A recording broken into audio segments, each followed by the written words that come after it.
While I always say that chocolate chip cookies are my absolute favorite dessert, and obviously my favorite cookie, I do recognize that other cookies can come close to the perfection that is chocolate chip.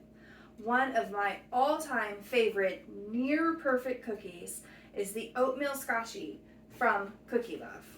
This cookie includes butterscotch chips and produces a beautifully thin, crispy cookie that is absolutely addictive. I've been craving these for a while now, and today's the day I'm gonna make them. Come bake with me. So the first thing we're going to do is we're going to toast our oats. So we're going to take 1 cup and 2 tablespoons. Whoops. And put them in the oven at 350 for a couple of minutes until they're nice and toasty. Nice and toasted. We're going to start by creaming our butter with our sugar.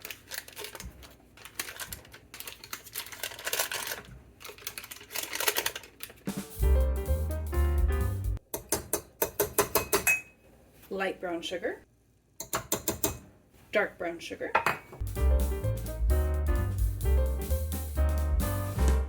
we're going to start with our dry ingredients. We're going to mix in our oats that we toasted, all-purpose flour, cake flour, baking soda number 1, baking soda number 2, kosher salt, sea salt.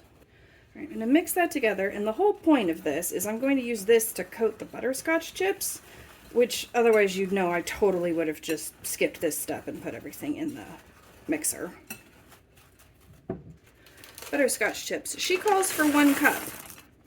That leaves me with 4 ounces of butterscotch chips that I don't know what to do with. So I'm definitely going to use all the butterscotch chips. Because some's good, but more's better. It's like chocolate.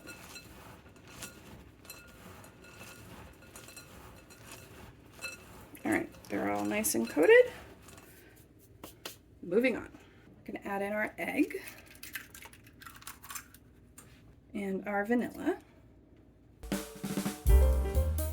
we're going to add in our dry mixture all at once, and of course the paddle stopped in like literally the worst position. Let's get it to go a little bit. There we go. Alright. Smells fabulous. And now we dish them onto the cookie sheets. I'm going to dish these onto the cookie sheet. Now, these are going to spread quite a bit, so I am going to space them well apart. And now we bake. Perfect. Now they're going to cool on the pan completely, and they will settle a bit, and then we will bake off the rest of the cookies. Here are my final thoughts. Now, this is clearly a cookie that I've made before, so I knew just how good these were going to be. If you like a crispy cookie with the most addictive amount of sweet and salty flavors, then this cookie is for you.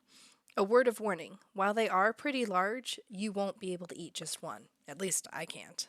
A few important metrics. Is this recipe worth making at home?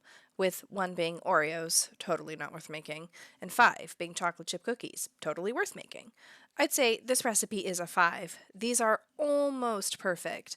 With the inclusion of oatmeal, you can pretend that they're healthy. They're not, but I like to pretend they are. Can or should this recipe be made in advance, with 1 being souffle, absolutely not going to keep well, and 5 being fruitcake, will literally keep forever? This recipe's a 4.